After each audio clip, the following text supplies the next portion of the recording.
On this edition of Sightings, scientists move one step closer to a Bigfoot encounter. It's a very tough task to find one of these things. I think we're the people who are going to find one, almost certainly. A paralyzed boy prays for death. It was definitely like I was possessed. A supernatural light guides him home. I came back and I was a different man. Then, alien abduction. Could you be next? In the beginning, I thought I was going crazy. I know something has happened to me, but I was in extreme denial. And later, these people have seen a vision of their future lives. I was a little afraid the first time when I experienced my death in this life.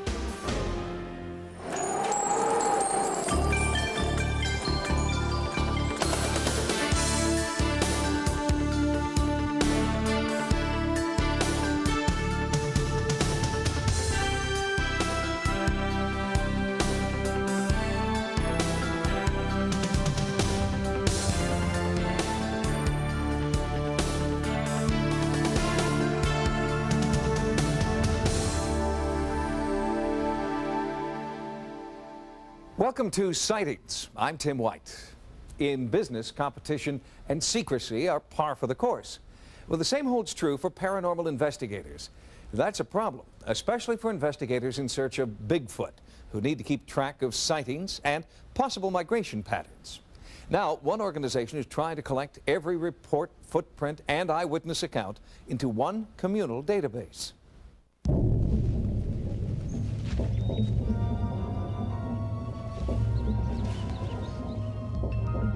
It's called the Bigfoot Research Project, headquartered here in the heart of Bigfoot country, the Cascade Mountains of the Pacific Northwest. For the first time, Sasquatch is online, and every possible sighting, noise, footprint, hair sample, and anecdote is being checked out, cross-referenced, and rechecked. Already, the computer analysis is paying off. This color film was shot by Roger Patterson in 1967. It has never been proven to be a hoax. These are footprints shot on videotape just weeks ago. They were discovered in the same area the Patterson footage was shot, and the size of the prints and the length of the stride correspond exactly to the creature discovered 25 years earlier. One of the questions that arises is, when is one going to be found? There's no answer to that. Today, a week from now, 10 years from now, nobody knows. There are no guarantees. The way we're going with our project, which is a very sophisticated project, I think we're the people who are going to find one, almost certainly. The project is receiving grant money from the Academy of Applied Science in Boston, Massachusetts. This prestigious institution believes Peter Byrne deserves a chance to bring one in alive. It's not easy. It's a very tough task to find one of these things. We're dealing with something which is shy, elusive, very wary of man, which has an enormous area to live in and to hide in, and it's not going to be found easily. While Sightings was shooting this interview, a call came into the project. Independent eyewitnesses were reporting something moving at the base of Mount Hood. Byrne's team responded immediately. They're clearly visible, and they definitely are primates of some kind. They are walking upright, and they're moving fairly fast. And the time we've been here, they've moved about 200 yards, maybe 250 yards. Analysis identified the two lower dark areas as rocks. Above these rocks, two shapes were moving at approximately 2 miles an hour. There were no reports of hikers at that time, but the distance was too great to confirm this as a Bigfoot sighting. It will be used to corroborate any other sightings in the same area. Photographs like this one come in every day, but Byrne quickly rules out all but a very few. This is a fake footprint. It's very square. You can see the line of the toes across the top here is simply straight, which is wrong. They should be angled. And then the sides are dead straight. And it's recognizable as a fake footprint, probably made with a wooden mold of some kind. This is an important videotape the Bigfoot Research Project is concentrating on right now. It's from Northern California, and it's from late last year. And the photographers say that in here, in the center of the picture there, just there. The dark area? The dark area. You can see something, and you can see something moving. Independent Bigfoot researchers Scott Harriott and Daryl Owen captured these images in Northern California. It was their first face-to-face encounter with an elusive creature they've been tracking for 10 years.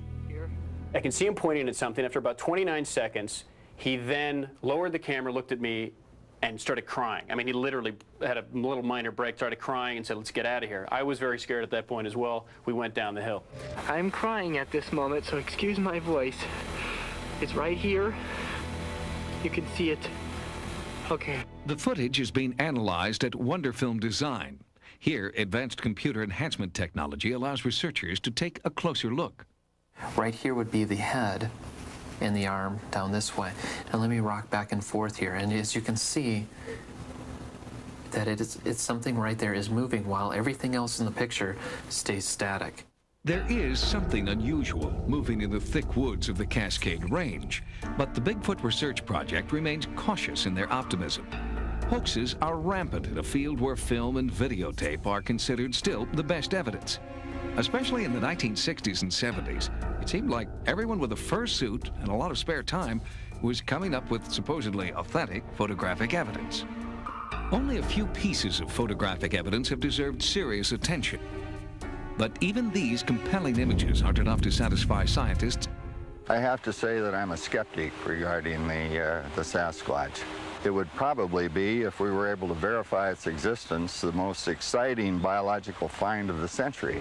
Until we find physical evidence that's indisputable, I think that all scientists have to take a rather pessimistic view as to its existence. Wildlife biologist John Bindernagel is one scientist who no longer shares the pessimistic view of his mainstream colleagues. I was very slow to come out of the closet, very slow to talk about this. I was concerned about my employability. Biologists weren't really accepting this as an actual animal. So I still remained very quiet, and I'm not sure why in the end I came out. I guess I found in the last few years, talking to people, that people weren't as disbelieving as they used to be. One reason may be the overwhelming number of anomalous tracks recently sighted in Washington state. Down through here, here's a heel spot right here. It's about 3 to 4 inch wide here. Comes up across, and here's a toe down through here. In this area. In this particular area, there are two that are hanging in this area here. They've been here for better than a year now that they've had people who have seen them. Skeptical scientists put Bigfoot into the same mythological creature category as leprechauns, fairies, and gnomes. But Bigfoot researchers ask, when was the last time you saw color film of a leprechaun? Have you ever seen the footprints of a gnome? Well, of course not. Bigfoot is different, they insist. He's out there somewhere, and finding him is just a matter of timing, patience, and luck. You would think that every inch of the Pacific Northwest would have been scoured by now. But since 1948, over 50 airplanes have crashed in Washington state, never to be seen again.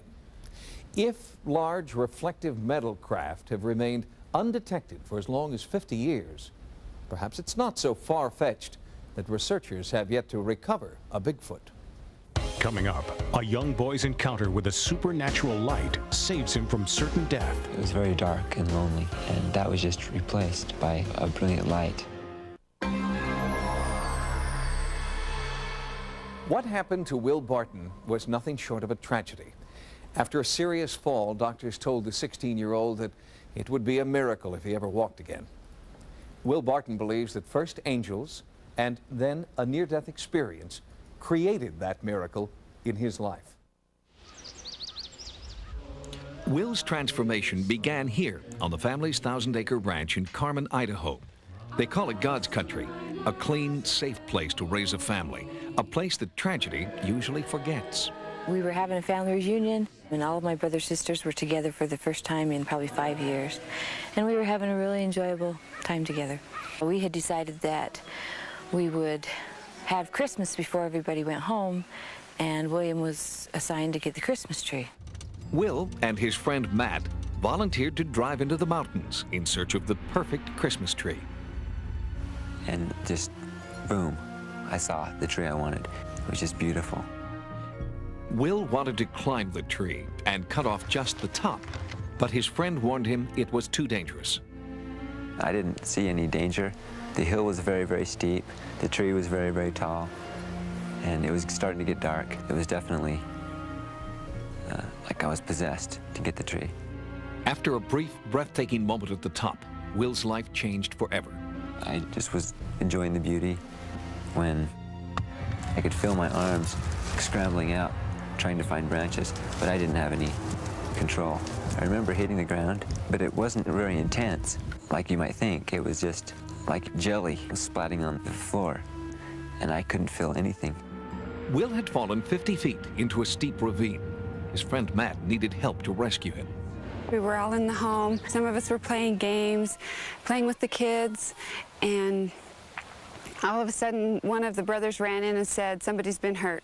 So we started putting up a search, and we searched, and we searched, and we searched, and finally we found him. Will's sister Julie and brother Brad scrambled down the rocky slope. The temperature was dropping rapidly, and there was snow. They struggled to carry Will up to the road, but couldn't. They needed more strength and stopped on the cliffside to ask for that strength through prayer.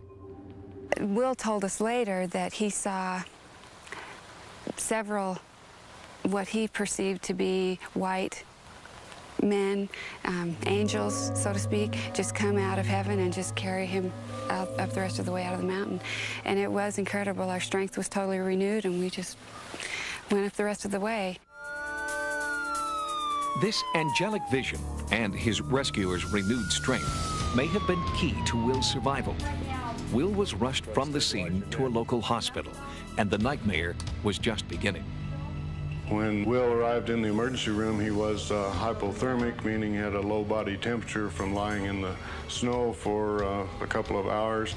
He was totally paralyzed, although he was breathing on his own. We did a portable neck x-ray after he had been stabilized, and that x-ray revealed a fracture dislocation of the cervical vertebrae C4 on C5. I remember the doctor examining me and saying he had a needle or he had something sharp, and he was saying, do you feel this? No. Do you feel this? No. Do you feel this? No. Will was immediately transferred to the intensive care unit at St. Patrick's Hospital in Missoula, Montana. The prognosis was not good, and Will began to deteriorate physically and mentally. When someone is totally out, the chances of recovering are as near zero as you can get. He just laid there and kind of like he was in a trance, and I said, what's happening, Will? And he says, I'm just practicing being a vegetable. To me, it's the most single devastating injury that people get because they're locked inside a body. They can't do anything. It comes as a sudden thing in almost every instance, from 1 minute laughing, having a good time, to all of a sudden, oh, I've done something I shouldn't have done, and now can you put me back together? And we say, no, we can't. I'd pray at night, and my prayer was, please let me die. If I could have, I would have taken my life. But I couldn't. I couldn't move. So I did the only thing I could do. I asked my mother. He says, if you really love me, you'd get me out of my misery, and you'd take this pillow and put over my face. And she just looked back at me with loving eyes and couldn't respond. Will had lost all hope of ever being able to walk again. He became uncooperative and refused to participate in rehabilitation exercises. Then, an unfortunate mistake changed Will's life once again. They got me on the tilt table and tilted me up way too fast. And I do remember I could see the floor for the first time in my new life. And I could feel the blood just running out of my head. And the room started to get a little bit dark and splotchy. And he just passed out, and the nurse couldn't get a blood pressure. We couldn't get a heartbeat. I want to die. And all those prayers that I'd said every night were answered. It was very dark and lonely.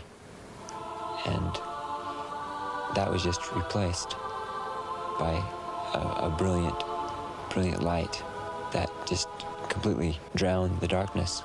And my whole soul was just completely immersed in this light. Will says the light offered him a choice. To die and go where this light was taking me, or breathe and live. He started to turn blue. By this time, the other nurse had gotten oxygen to him. And as I laid there, consumed by this light, with the choice to make about quitting, I thought about meeting my God and looking at him and saying, I quit. And I couldn't do that.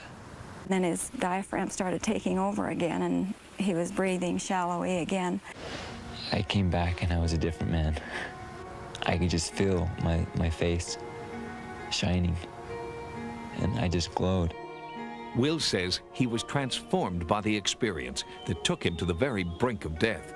I've heard and read of these various episodes of people seeing the light and the tunnel of light and the near-death experiences, and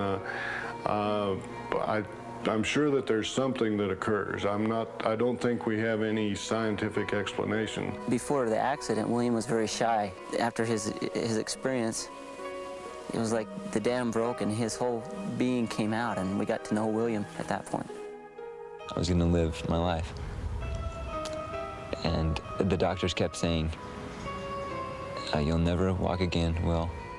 But Will's near-death experience had given him a new determination, and he began to have hints of feeling throughout his body. He moved his toe, and we were so excited. I remember running out to the barn, and I'm going to my twin brother and saying, Rick, he moved his toe. And we just sat there and held each other and cried over a toe movement. It was almost like every week we'd get a new phone call saying, he sat up, he's walking now, he's standing up. What happened to Will when he saw that intense light cannot be easily explained. His family attributes the transformation to their prayers and faith. Doctors have a harder time explaining Will's recovery. Conventional medical wisdom would have said that he would be totally paralyzed for life, and I certainly would call this a miracle. If you define a miracle as something that occurs very, very rarely, I mean, it's probably somewhat analogous to winning the lottery. He's had a chance to have his life, to lose his life as he knows it, and to have it back again. And that's something that very few people get the chance to do in this life.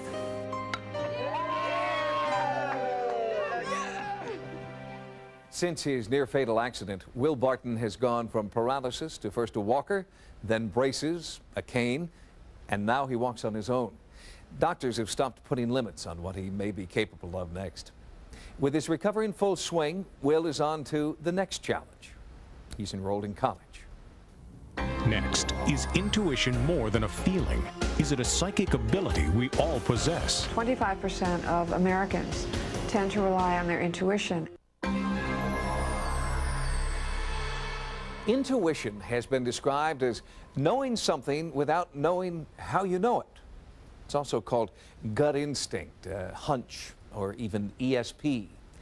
Some researchers believe that intuition is a spark, and that many people can be taught how to take that spark and use it to ignite a greater psychic power. Intuition is knowing without knowing how you know. And for some people that means you get a flash, you see something in your mind's eye, you hear an inner voice that says, don't trust that person when you first meet them. It's a way of knowing something that goes beyond what we think of as rational, logical knowing. Author Laurie Nadell believes this so-called sixth sense is present in everyone, and that a lot of people use their intuitive power without even knowing it. How you perform in the workplace is a good indication of whether or not you're tapping into your psychic power.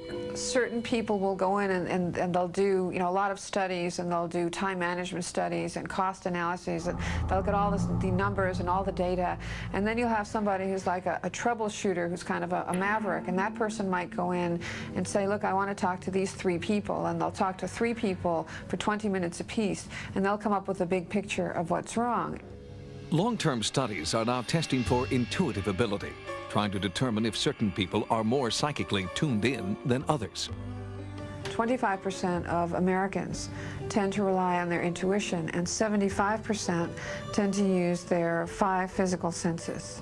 Now, the same studies, when given to children, they find that 51% of children like to rely on their intuition for problem solving. And a lot of people come to me saying, you know, when I was a child, it seemed to me that it was more natural for me, it was easier for me to trust my feelings, to trust my instincts, you know, to come up with quick answers.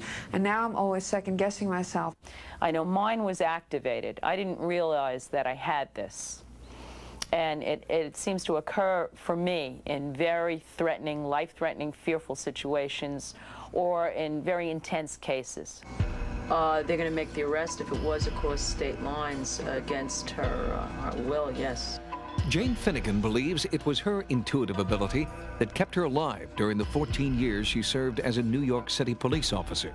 Today, she's a private investigator. Or they went to bed and apparently everything was fine. When you have a missing person, there'll be a certain format that you'll follow. You'll find out if they had a driver's license, if they had a vehicle, evidence and things to lead you in an area. But I believe that what tangent you choose is generally an instinct and intuitive sense. I'm sure my boss would have like a stroke as I'm saying this, but it is true. Researchers now believe that women are able to pick up on kind of subliminal cues and eye movements, breathing, posture, physiology, you know, pupils dilating, very subtle cues that men may not be aware of. And out of that, they are able to come up with a picture that this is somebody to trust or this is somebody not to trust. So I've had a number of women come to me and say, this is a fairly common story. My husband had a business partner and he brought his business partner in for dinner.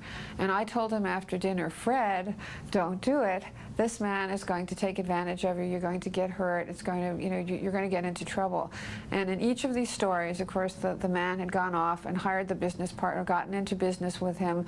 And a year and a half later, they'd found that the partner had embezzled or they were bankrupt or he had stolen or he had done something. I've come so much to trust my intuition that I really was able to develop my psychic abilities, and I have since become a professional psychic. And my home life is very exciting and interesting for me because my husband is a physicist, and I was even in touch with people at Princeton, Stanford. A lot of big universities are doing work on what we already know.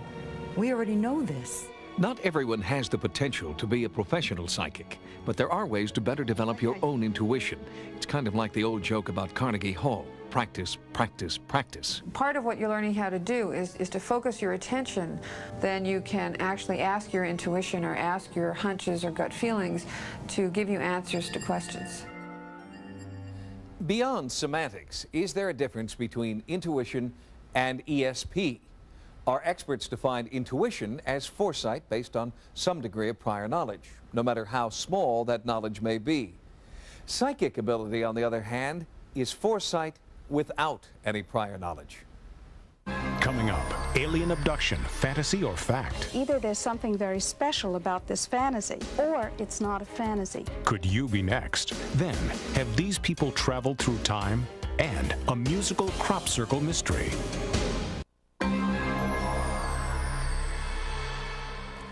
When the first reported case of alien abduction, the Betty and Barney Hill case, occurred in 1961, most serious researchers felt that it was just a blip on the paranormal screen. But since then, thousands of seemingly credible people have made similar claims. There was this big black triangle just moving real slow across the sky, and I kind of followed over, watched it, and it got to about here, kind of stopped, pivoted a little bit, made a hissing sound, and it kind of continued on toward the north real slow, and I just kept watching it. I could see some little detail in the back, like little circles and a little square area, and I remember thinking, well, that's where that's where I went in through, was the bottom of it. Brian Koski is not lying. He honestly believes he's been inside an alien spacecraft. He isn't trying to sell a book or get his proverbial 15 minutes of fame. He wants answers. What is happening to him? The experts have radically different opinions about the root causes of his encounters. It's what we call waking dreams. When people start to fall asleep, on many occasions, they have a peculiar mixture of reality and fantasy or dreams. And in this particular state of consciousness, which is an altered state, they see little aliens and they see spaceships and lights in the sky and so on. After working with more than 125 alleged abductees, psychiatrist Dr. Richard Boylan believes the abduction experience goes far beyond dreaming. I was pretty skeptical personally, but when I saw people who were very mentally sound talking about these experiences and having nothing to gain by putting them out there and lots to lose, I had to start taking them seriously. Dr. Boylan encourages his patients to draw pictures of their extraterrestrial experiences. These images often arise during hypnotherapy sessions, where repressed memories are supposedly brought to the fore. Skeptics say these memories are unreliable, but in the case of Connie Smith, she not only has memories and visions, she believes she also has physical evidence. I just woke up in the morning and I did have that groggy feeling that, you know, that like I've been up all night, yet I got an 8-hour sleep. And I sat down on the couch and I looked down and I had a mark just above my knee, and there was no pain to it. You could poke and poke at it and there was no pain. And then I had a little scab in my belly button with a little pinhole puncture mark in the middle. And for the most part, I just kind of kick it out, didn't think anything of it until my daughter came to me. She had the same huge bruise, which was not painful to her. Then I asked if I could see her belly button, and I checked, and she had the same thing as I did. Nothing in my psychiatric education, nothing in medical school, made me an expert on ufology and extraterrestrials. They either exist or they don't exist. They either abduct people or they don't abduct people. But that's not the issue. When somebody comes to me as a clinician, my job is to help them come to a point of comfort with their own experience. Dr. Rima Labo believes hypnotherapy may be unduly influencing alleged abductees. She uses biofeedback to achieve similar states of relaxation. Surprisingly, she's hearing the same kinds of abduction stories that have been reported by hypnotherapists. They appear to have been overwhelmed by an episode outside their own control and making, which leaves them in a post-traumatic state. That's very interesting. Either there's something very special about this fantasy that causes what otherwise does not occur, or it's not a fantasy. This was the craft I saw in 1973 out in the backyard. This is pretty much what it looked like. Brian Koski says his abduction was not a fantasy. He has vivid recollections of being aboard alien spacecraft. Have these little silver panels that they tend to control a ship with their mind. This was the tail they seemed to do their navigation from. I always saw those. I know something has happened to me, but I was in extreme denial. They can't tell the difference between whether it was a memory or a real event, or whether it was imagination. And this is the problem. Kurt had been troubled by periods of missing time. He remembers several episodes of coming to on his back porch, not knowing how or when he'd gotten there. Under hypnosis, Kurt filled in the missing time.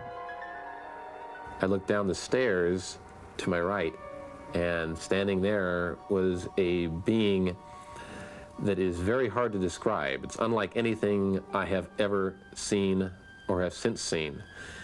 It was approximately 5 foot tall.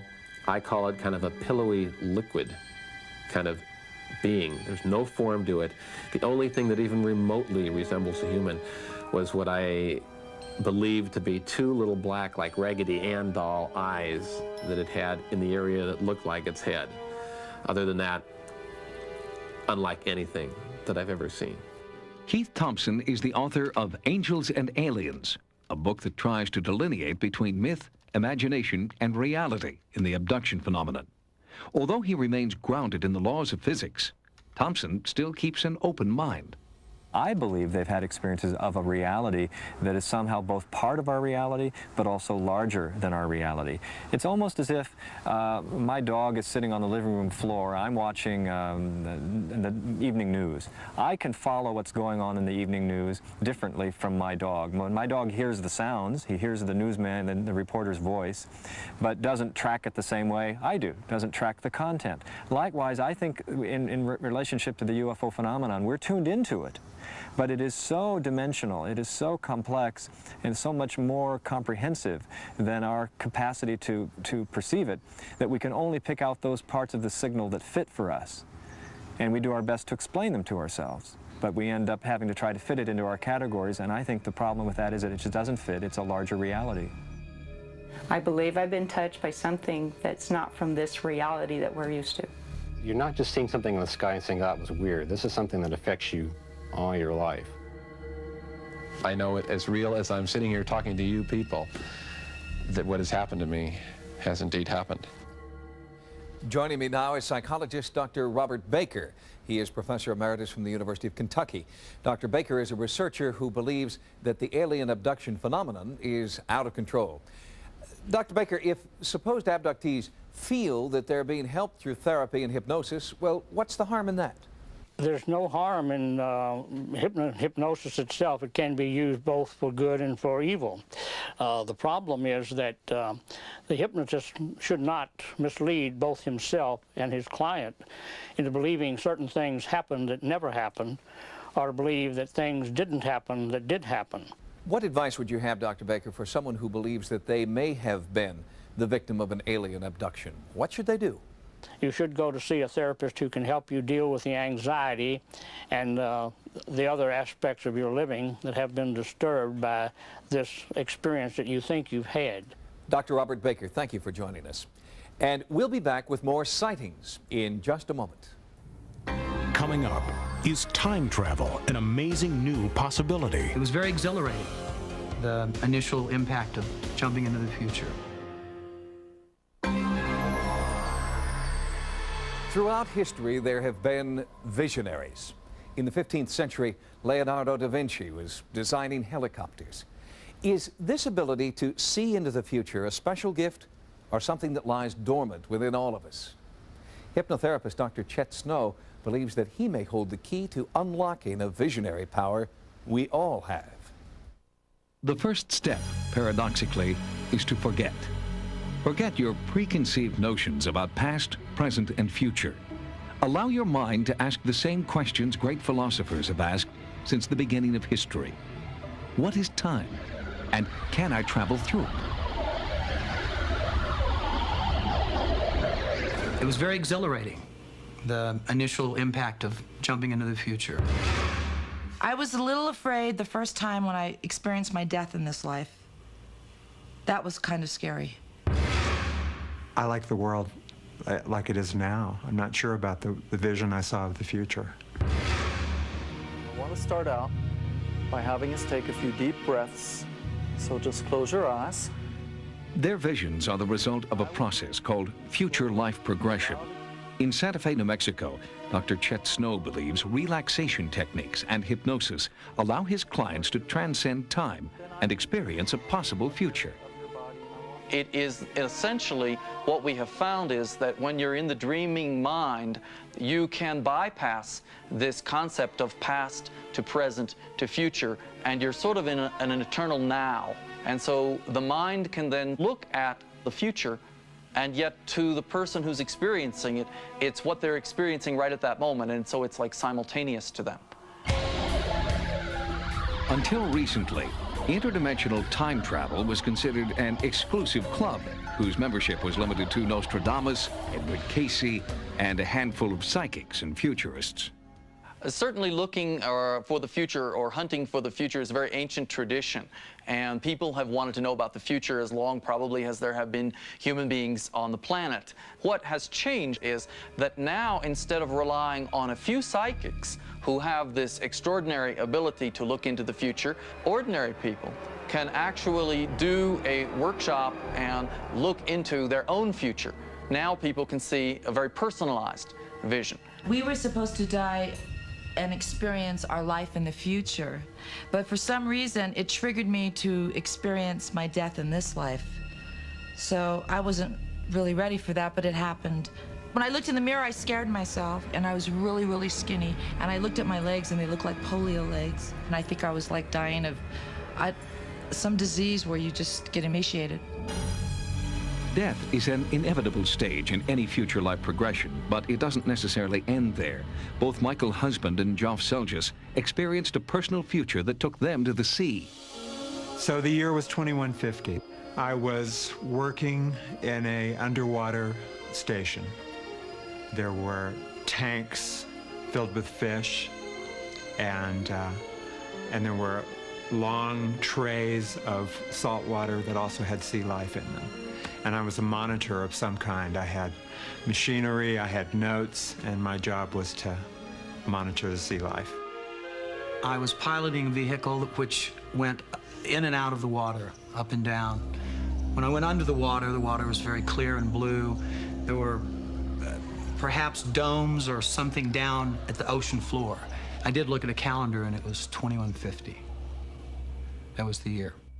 Brainwave patterns recorded during future life progressions mimic those recorded in the dream state. But Joff and Michael believe they have shared a vision of the future that cannot be a dream.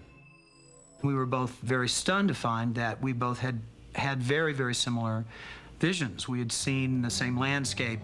I suspect that I was patrolling the same ocean where his station was located. We described the same living quarters. So there were a lot of things, similarities that were surprising to us. Because time travel is an interior process, it can't be measured or charted. But while many in mainstream science dismiss future life progression as a mental exercise, they do believe in the possibility of time travel. In the realm of physics, time travel is possible in principle. If we look at particles and objects that are the size of atoms, they can be sped up enough so that we can see real time changes. For ordinary sized objects, people, rocket ships, airplanes, ordinary clocks, the speeds that are practical with current technology are simply too low to actually get any significant change in time. But after 25 years teaching physics, Dr. Jones feels there's much we don't understand yet. Personally, I think that time travel through hypnotic projection or some other kind of mental gymnastics is a possibility, because I do believe that our current notions about time and space, as defined and described in science, are not the whole story. I don't believe that we really understand everything there is to know about existence and time and space and matter. At least I'm open to these other possibilities, and I do think they're possible. I personally am optimistic about the future.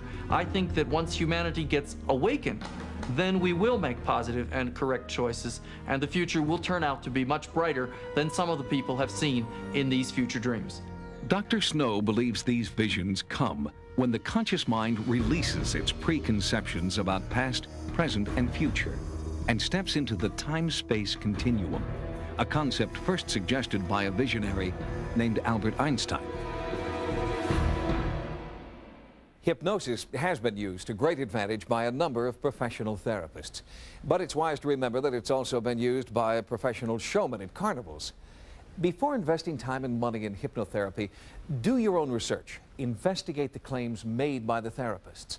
Talk to former patients. And then make an informed decision. Next is an alien intelligence using music to communicate through these crop circles. All of the white keys on the piano are present in the crop circles.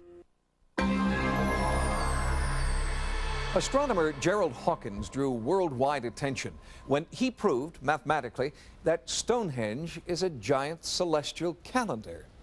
Now, Dr. Hawkins has turned his attention to crop circles. He believes that some crop circles display geometric principles so advanced they could only have been created by the greatest mathematical minds on this planet. Geometry turns shapes into numbers. Here's an easy one. 2 circles, one inside another. The big circle is twice as big as the little circle. In geometry, that's called a ratio of 2 to 1. The big circle is 2 times the size of the little circle. Advanced mathematicians, like Professor Hawkins, can figure out ratios for almost every geometric pattern. Where we see just 3 circles, he sees a ratio of 16 to 3. Where we see 3 enigmatic crop circles, Hawkins sees mathematical genius. The circle makers have set up a theorem where we can prove by Euclidean geometry that the large circle is exactly 16 over 3 times the area of the middle circle, 16/3. A very strange number, but it's exactly the note of F in the 3rd octave. How can a fraction be a musical note? Different notes travel to your ear at different frequencies. C is wavier than G. The difference between C and G, like the difference between geometric shapes, can be written down as a ratio. Here are the ratios for one musical scale. Here are the ratios of 8 crop circles Hawkins has studied. Strange numbers, but they're exactly the same. The maker of the circles is, we have to admit, clever, not only in making them, but in what is encoded in them. One possibility is that they're not humans. Is someone or something with a superior intellect sending us messages through these complex circles? Are these combinations of geometric patterns really combinations of notes that play out an extraterrestrial message? At the University of California, San Diego, Professor of Music F. Richard Moore is looking for a musical message that might be encoded in the crop circles. What I did was to use a computer to synthesize the sounds so we actually hear them in the precise relationships that they are expressed in these mathematical theorems. The first set of results is just a sequence of 14 different sounds that correspond to the 14 different crop circle theorems that I've been provided with. After playing the circles one at a time, Professor Moore combined them. This is the crop circle chord, and it's all 14 of these messages combined into a single chord that lasts for several seconds.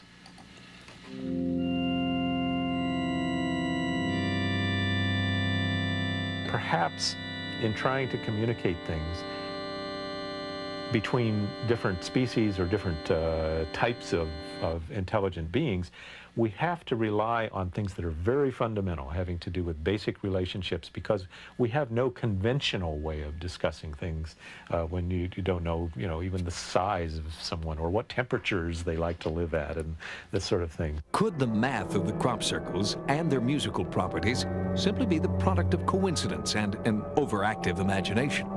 Fields don't naturally lie down in circles. Lots of crop fields have lots of tramplings in them. Horses and cows walk around in grains of wheat and barley all the time. They don't leave circles. Circles are special, and that's why we recognize them. They are too special to suspect that they're there for no reason at all. Professor Moore's passion for music and his skill with computers challenges him to search for meaning in the crop messages that lie a continent away. He believes, though, that we've got a long way to go. The stage of development that we're at corresponds to a tribe of Neanderthals discovering suddenly a grand piano sitting in the middle of a field. And our problem is to discover its function and to learn to use it. And it'll be a while, I think, before we figure it out. The idea of using music as a form of intergalactic communication is not unique to Dr. Hawkins. When NASA launched the Voyager space probe in 1977, among its cargo was a 12-inch copper disc and a playing needle in case the Voyager was intercepted by intelligent life. The record carried greetings in 55 different languages, a message from then-President Jimmy Carter, and 90 minutes of music.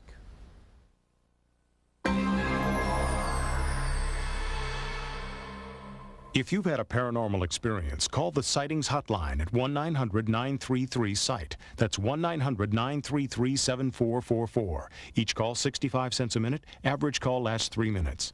Sightings is also online. Our email address is sightings@aol.com. On the next edition of Sightings, survivors thought it was the end of the world, an explosion bigger than 2,000 A-bombs, and now Russian scientists believe a UFO crashed in Siberia. Then, a grisly supernatural force may have caused these bizarre deaths. And you can't see it, you can't touch it, but a mysterious ghostly energy has been captured on tape in an exclusive Sightings investigation. That's next time. Until then, remember, no mystery is closed to an open mind. For Sightings, I'm Tim White. Next on Sci-Fi, The Sentinel. New episodes of The Invisible Man on a new night. The Invisible Man, disappearing every Monday this January on Sci-Fi.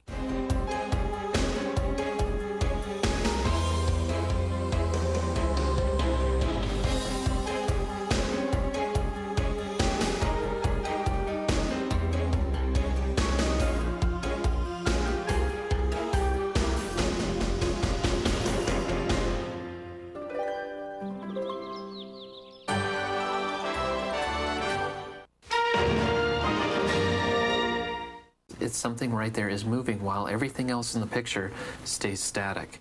There is something unusual moving in the thick woods of the Cascade Range, but the Bigfoot Research Project remains cautious in their optimism. Hoaxes are rampant in a field where film and videotape are considered still the best evidence.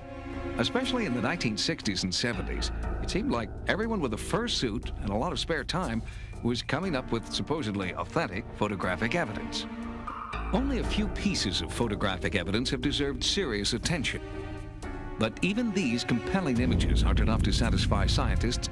I have to say that I'm a skeptic regarding the Sasquatch. It would probably be, if we were able to verify its existence, the most exciting biological find of the century. Until we find physical evidence that's indisputable, I think that all scientists have to take a rather pessimistic view as to its existence. Wildlife biologist John Bindernagel is one scientist who no longer shares the pessimistic view of his mainstream colleagues. I was very slow to come out of the closet, very slow to talk about this. I was concerned about my employability. Biologists weren't. Which is a very sophisticated project. I think we're the people who are going to find one, almost certainly. The project is receiving grant money from the Academy of Applied Science in Boston, Massachusetts. This prestigious institution believes Peter Byrne deserves a chance to bring one in alive. It's not easy. It's a very tough task to find one of these things. We're dealing with something which is shy, elusive, very wary of man, which has an enormous area to live in and to hide in, and it's not going to be found easily. While Sightings was shooting this interview, a call came into the project. Independent eyewitnesses were reporting something moving at the base of Mount Hood. Byrne's team responded immediately. They're clearly visible, and they definitely are primates of some kind. They are walking upright, and they're moving fairly fast. And the time we've been here, they've moved about 200 yards, maybe 250 yards. Analysis identified the two lower dark areas as rocks. Above these rocks, two shapes were moving at approximately 2 miles an hour. There were no reports of hikers at that time, but the distance was too great to confirm this as a Bigfoot sighting. It will be used to corroborate any other sightings in the same area. Photographs like this one come in every day, but Byrne quickly rules out all but a very few. This is a fake footprint. It's very square. You can see the line of the toes across the top here is simply straight, which is wrong. They should be angled. And then the sides are dead straight. And it's recognizable as a fake footprint, probably made with a wooden mold of some kind. This is an important videotape the Bigfoot Research Project is concentrating on right now. It's from Northern California, and it's from late last year. And the photographers say that in here, in the center of the picture there, just there. The dark area? The dark area. You can see something, and you can see something moving. Independent Bigfoot researchers Scott Harriott and Daryl Owen captured these images in Northern California. It was their first face-to-face encounter with an elusive creature they've been tracking for 10 years. I can see him pointing at something. After about 29 seconds, he then lowered the camera, looked at me, and started crying. I mean, he literally had a little minor break, started crying, and said, "Let's get out of here." I was very scared at that point as well. We went down the hill. I'm crying at this moment, so excuse my voice. It's right here. You can see it. Okay. The footage is being analyzed at Wonderfilm Design. Here, advanced computer enhancement technology allows researchers to take a closer look. Right here would be the head and the arm down this way. And let me rock back and forth here. And as you can see, that it is...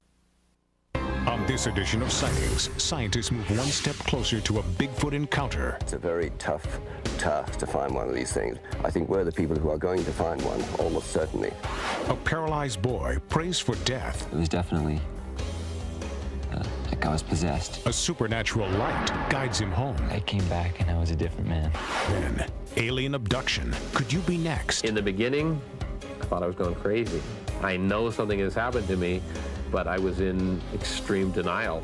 And later, these people have seen a vision of their future lives. I was a little afraid the first time when I experienced my death in this life.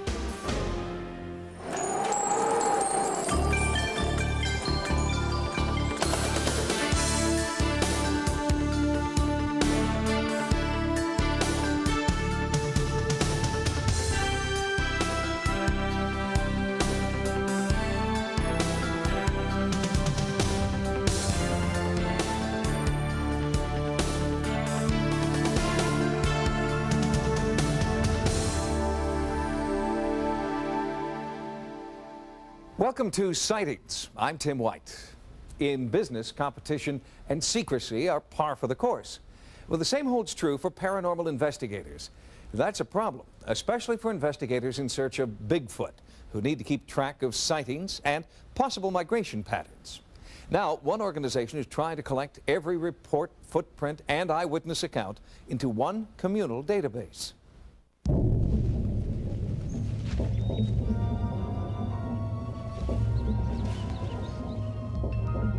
It's called the Bigfoot Research Project, headquartered here in the heart of Bigfoot country, the Cascade Mountains of the Pacific Northwest.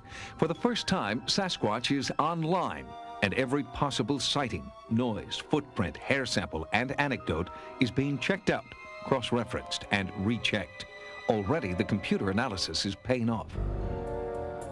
This color film was shot by Roger Patterson in 1967. It has never been proven to be a hoax. These are footprints shot on videotape just weeks ago. They were discovered in the same area the Patterson footage was shot, and the size of the prints and the length of the stride correspond exactly to the creature discovered 25 years earlier. One of the questions that arises is, when is one going to be found? There's no answer to that. Today, a week from now, 10 years from now, nobody knows. There are no guarantees. The way we're going with our project